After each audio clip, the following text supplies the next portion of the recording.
عزیز صاحب، زموږ د افغانانو سره ډېر ظلم شروع دی، ډېره ناجایزه ورسره شروع ده.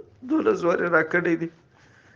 ماښام زه تر 11 بجو پورې زه په لویز لاین کې وم.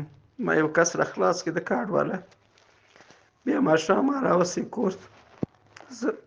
ما ته دا خبرې وکړې، ولا نور کسان کډې اوښتي دي، بچیان ته ګاډۍ نیولې، ولا ګاډۍ ښه دخل پاتې شوي دي. وزه ورلم، پیسې مې ورکړې، خرچه مې ورکړه. داسې زړله، دا لوی سړي داسې زړله. الله دې خدای دې زموږ وصله وکړي.